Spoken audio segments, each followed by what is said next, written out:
السلام علیکم ورحمۃ اللہ وبرکاتہ۔ اللہ سبحانہ و تعالی ہم سب کو ہمیشہ اپنی رحمتوں کے سائے میں رکھے، تمام دیکھنے اور سننے والے احباب کی مشکلات آسان فرمائے اور آپ کو بے شمار خوشیاں عطا فرمائے، آمین۔ طلوع و شمس و قمر سے پہلے میں تجھ پہ آقا درود بھیجوں، ہر ایک شام و سحر سے پہلے میں تجھ پہ آقا درود بھیجوں، سفر کا آغاز جو کروں میں میرے لبوں پر ہو نام تیرا، پلٹ کے آؤں تو گھر سے پہلے میں تجھ پہ آقا درود بھیجوں۔ جیسا کہ آپ تمام احباب کو معلوم ہے، رمضان المبارک کی آمد ہے۔ اس حوالے سے ہم نے حضرت جی کو ایک دفعہ پھر مدعو کیا ہے، ان سے ہم کچھ اہم دینی سوالات پوچھتے ہیں۔ مولانا صاحب آپ کا شکریہ، اللہ تعالیٰ آپ کو جزائے خیر دے۔ ہمارا پہلا سوال ہے، رمضان المبارک کی فضیلت کیا ہے؟ نحمده ونصلي على رسوله الكريم اما بعد فاعوذ بالله من الشيطان الرجيم بسم الله الرحمن الرحيم شهر رمضان الذي انزل فيه القرآن وقال النبي صلى الله تعالى عليه وسلم الصوم لي وانا اجزي به او كما قال النبي صلى الله تعالى عليه وسلم۔ حضرت قاری صاحب، سب سے پہلے تو میں آپ کا اور آپ کے توسط سے یہ خیر کی بات جن جن حضرات تک پہنچ رہی ہے، جو اس کو سن رہے ہیں، اس سے فائدہ اٹھا رہے ہیں، میں سب کا شکر گزار ہوں اور سب کے لیے دعا گو ہوں کہ اللہ تعالیٰ آپ کے اس خیر کے کام کو ہم سب کے لیے نافع بنائے اور دنیا آخرت میں بھلائی کا ذریعہ بنائے۔ آمین۔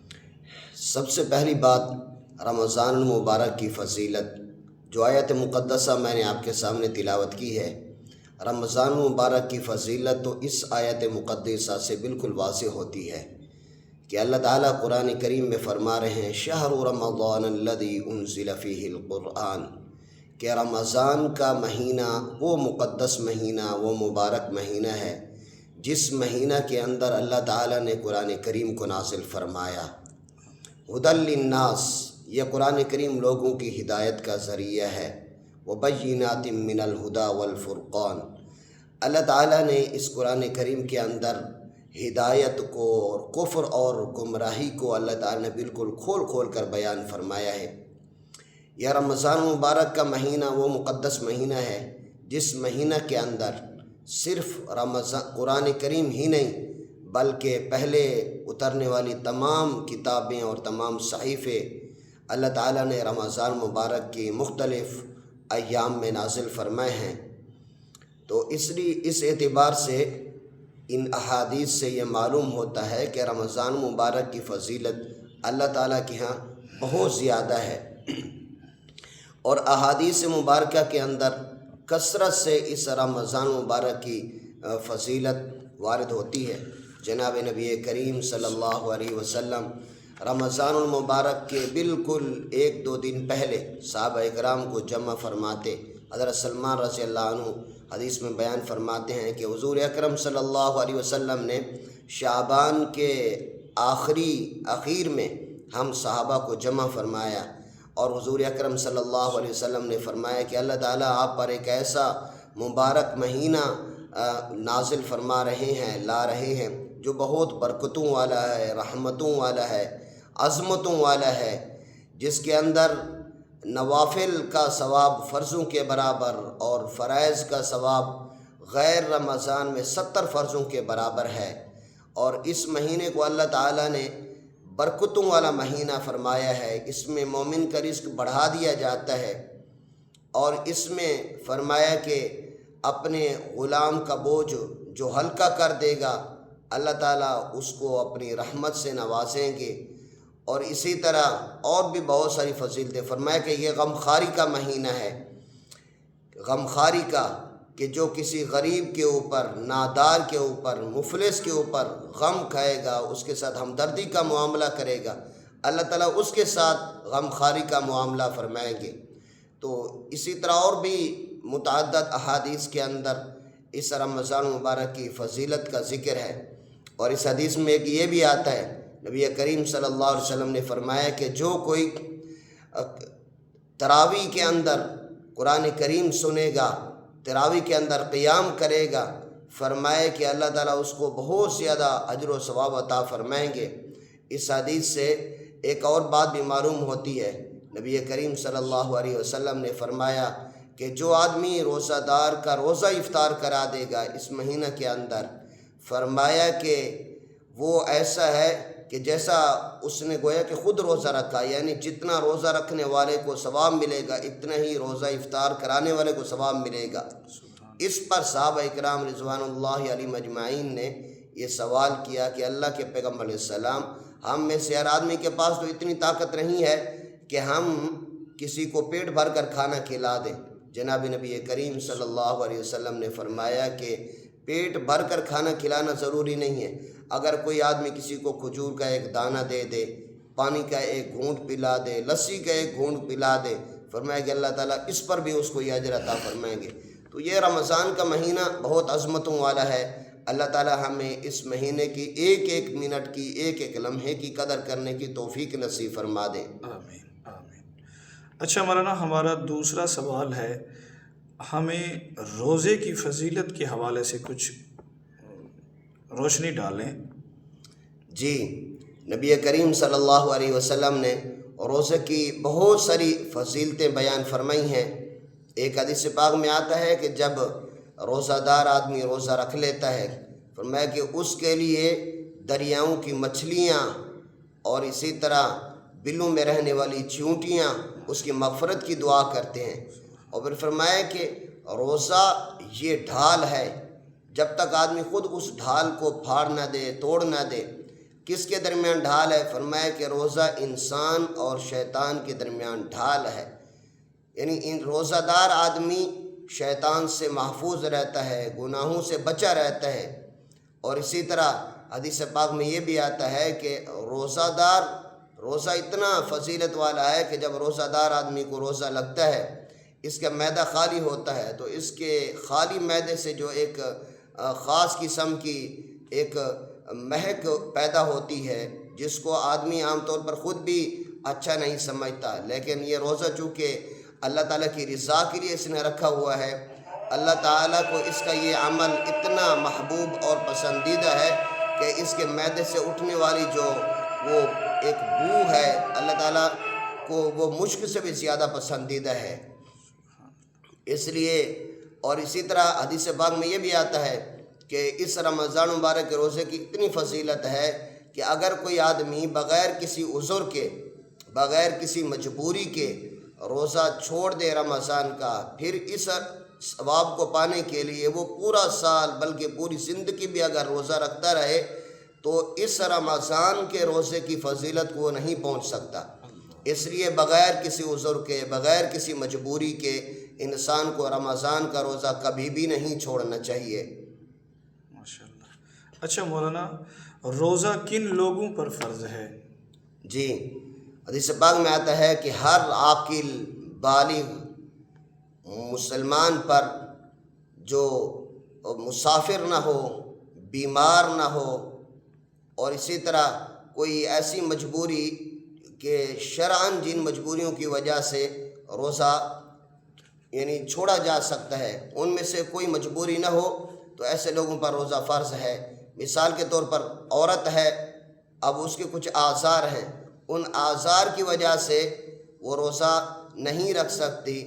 اسی طرح آدمی اگر مسافر ہے، سفر کی حالت میں ہے، تو مسافر پر روزہ نہیں ہے۔ اسی طرح آدمی عقل نہیں ہے، سمجھدار نہیں ہے، تو اس پر بھی روزہ فرض نہیں ہے۔ اسی طرح اگر بچہ ہے، بالغ نہیں ہے، اس پر بھی روزہ فرض نہیں ہے۔ تو یہ انسان کے یہ جو چند اعذار ہیں، ان اعذار کے علاوہ باقی اگر کوئی آدمی عاقل ہے، عقل مند ہے، بالغ ہو چکا ہے، اسی طرح مسافر بھی نہیں ہے، مریض بھی نہیں ہے۔ مریض میں ذرا علماء نے تفصیل لکھی ہے کہ مریض سے مراد ایسا مرض نہیں کہ جس کو انسان یہ سمجھے کہ بس میں مریض ہوں، میں روزہ نہیں رکھ سکتا، نہیں۔ فرمائے مریض سے وہ مریض مراد ہے جس کو ڈاکٹروں نے، ماہر طبیب نے اور دیندار ڈاکٹر نے، حکیم صاحب نے یہ فرما دیا ہو کہ اب آپ کو روزہ چھوڑنا پڑے گا، تب تو وہ آدمی روزہ نہ رکھے، اور اگر وقتی عذر ہے وہ بعد میں روزہ رکھ سکتا ہے، تو فرمایا کہ اگر اس نے کسی مجبوری کی وجہ سے روزہ چھوڑ دیا اب اس کی قضا بھی کرے۔ اور دوسرا ہے کہ شیخ فانی ہو۔ شیخ فانی سے مراد یہ ہے کہ اتنا کمزور ہو چکا ہے، بوڑھا ہو چکا ہے، اب دوبارہ اس کی صحت کے بحال ہونے، طاقت کے بحال ہونے کی امید ختم ہو چکی ہے، اب تو اس کے لیے روزہ چھوڑنا جائز ہے شرعاً، وگرنہ اس کے علاوہ روزہ چھوڑنا جائز نہیں ہے۔ ماشاءاللہ۔ اچھا مولانا، روزے سے کیا مقصود ہے؟ ہمیں ذرا یہ تھوڑا سا وضاحت کر دیں۔ جی، روزہ سے مقصود قرآن کریم میں اللہ تعالیٰ فرما رہے ہیں، یا ایہا الذین آمنوا کتب علیکم الصیام کما کتب علی الذین من قبلکم لعلکم تتقون۔ فرمایا کہ اے ایمان والو، ہم نے تم پر روزہ فرض کیا ہے جیسا کہ ہم نے تم سے پہلے لوگوں پر روزہ فرض کیا تھا، اور اس روزہ کے فرض ہونے سے جو مقصود ہے وہ ہے تقوی، اللہ کا خوف، اللہ کا ڈر، اللہ کا قرب، اللہ کا محبوب بندہ بن جانا، یہ روزہ سے مقصود ہے۔ علماء نے اس کی وجہ یہ بھی لکھی ہے کہ 11 مہینے انسان خوب کھاتا ہے، پیتا ہے، کماتا ہے، اپنے جسم کی تمام تر ضروریات کو انسان پورا کرتا رہتا ہے، اپنی تمام خواہشات کو پورا کرتا ہے، اور انسان کا جو دوسرا جزو ہے وہ ہے انسان کی روح، چونکہ انسان 2 چیزوں کا مجموعہ ہے، ایک ہے انسان کے ایک انسان کا جزو ہے جسم کا ہونا، گوشت پوست کا ہونا، ہڈیوں کا ہونا، اور دوسرا انسان کا جزو ہے جو جزو اعلیٰ ہے، وہ ہے انسان کی روح کا ہونا۔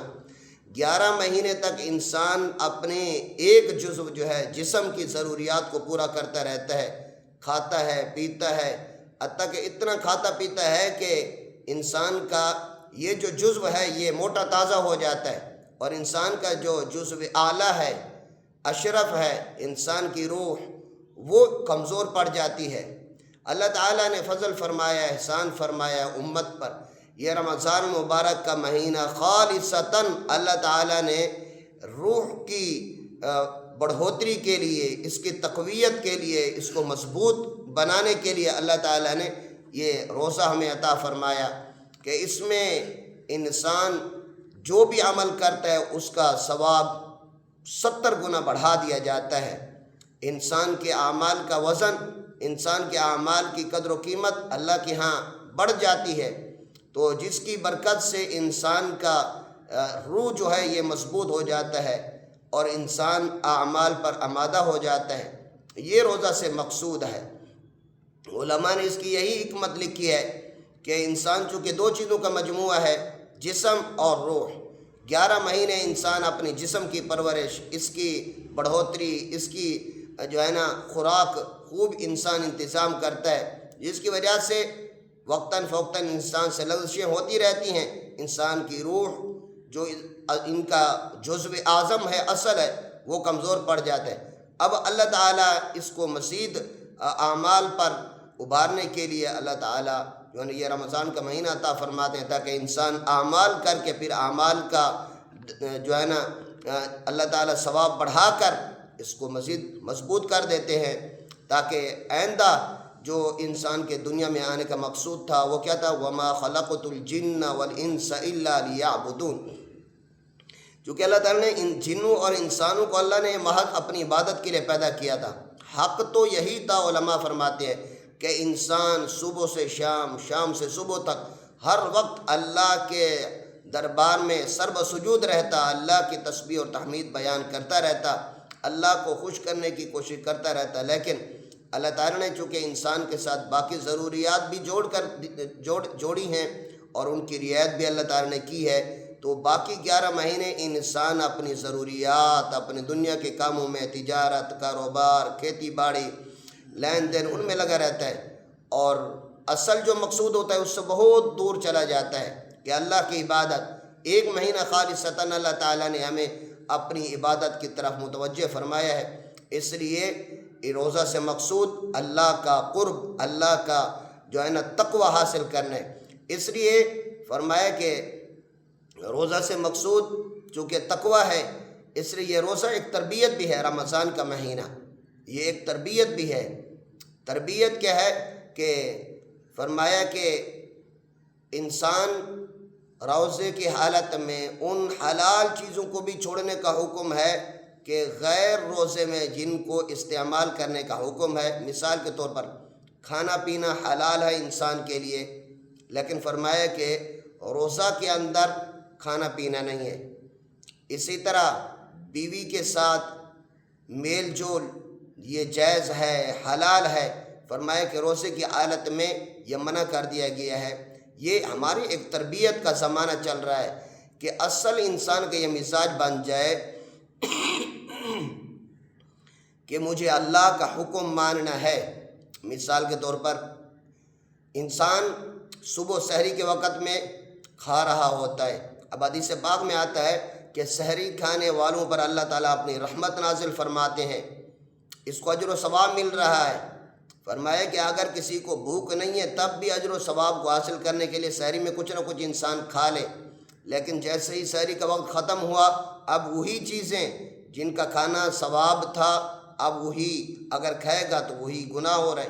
افطاری کا وقت ہے، انسان کے سامنے بہت ساری چیزیں رکھی ہوئی ہیں، اب حکم یہ ہے کہ ان کو ہاتھ نہیں لگانا، ان کو کھانا نہیں ہے، روزہ لگا ہوا ہے، بھوک پیاس لگی ہوئی ہے، لیکن یہ تربیت کی جا رہی ہے کہ ابھی جب تک اللہ کا حکم نہیں آتا تب تک ان کے قریب نہیں جانا۔ جیسے ہی افطاری کا وقت ہوا اب انہی چیزوں کا کھانا اجر و ثواب کا ذریعہ بن رہا ہے۔ تو روزہ سے یہ مقصود، یہ ہمیں سبق ملتا ہے کہ بس ہماری زندگی میں یہ بات آ جائے کہ اللہ کے حکم کو ہر وقت اپنے سامنے رکھنا ہے، کب کس چیز کو کیسے استعمال کرنا ہے اس چیز کو ویسے ہم استعمال کریں، یہی روزے سے مقصود ہے۔ اور یہی ہماری زندگی کا جو ہے نا یہ نصب العین ہونا چاہیے کہ ہر وقت ہم اللہ تعالیٰ کے سامنے اللہ تعالیٰ کے حکم کو اپنے سامنے رکھیں، تو اس سے انشاءاللہ پوری زندگی تقوی سے مالا مال ہو جائے گی، اللہ کا قرب حاصل ہوگا۔ اللہ تعالیٰ ہمیں یہ نصیب فرما دے، آمین۔ مولانا ہمارا آخری سوال ہے، روزہ کس چیز کا ہوتا ہے؟ یہ تھوڑا بہت سا وضاحت اچھا، کر دیں۔ جی بہت اچھا سوال آپ نے کیا۔ روزہ کس چیز کا ہوتا ہے؟ عام طور پر ہمارے ہاں یہ سمجھا جاتا ہے کہ روزہ نام ہے صبح صادق سے لے کر غروب آفتاب تک انسان نہ کچھ کھائے نہ پیے، بھوکا پیاسا رہے، بس اس چیز کا نام روزہ ہے۔ بہت اچھی طرح یاد رکھنا چاہیے کہ روزہ محض کھانے پینے کو چھوڑنے کا نام نہیں ہے، بھوکا پیاسا رہنے کا نام نہیں ہے۔ روزہ سے مقصود تو اللہ کا قرب، اللہ کا جو ہے نا اللہ سے تعلق اور تقوی حاصل کرنا چاہیے، اور یہ جو تقوی حاصل ہوگا یہ انسان دماغ سے وہی سوچے جس کے سوچنے کا اللہ نے حکم دیا، آنکھوں سے وہی دیکھے جس کے دیکھنے کا اللہ تعالیٰ نے حکم دیا اور اجازت دی، کانوں سے انسان وہی سنے جس کے سننے کا اللہ نے حکم دیا، جس کی اجازت دی، اور زبان سے انسان وہی بولے جس کے بولنے کا شریعت نے حکم دیا، اجازت دی، ہاتھوں سے انسان وہی کرے جس کا کرنے کا شریعت میں حکم ہے، انسان کے پیٹ میں وہی جائے جس کا شریعت نے اجازت دی ہے، جس کی انسان کے پاؤں اسی طرف چلیں جس طرف چلنے کا شریعت نے ہمیں حکم دیا ہے۔ اب یہ ساری تفصیل سے کیا معلوم ہوا؟ یہ معلوم ہوا کہ روزہ انسان کے سر سے لے کر پاؤں تک تمام کے تمام اعضاء اور جوارح کا روزہ ہے۔ حدیث پاک میں آتا ہے کہ بہت سے روزہ رکھنے والے ایسے ہیں کہ ان کو سوائے بھوکا پیاسا رہنے کے کچھ بھی حاصل نہیں ہوتا۔ فرمایا کہ کیوں؟ اس لیے کہ انہوں نے بظاہر روزہ تو رکھ لیا لیکن زبان سے غیبت ختم نہیں ہوئی، حتیٰ کہ حدیث پاک میں یہاں تک بھی آتا ہے کہ جو لوگ غیبت کرتے رہتے ہیں ان کا روزہ نہیں ہوتا۔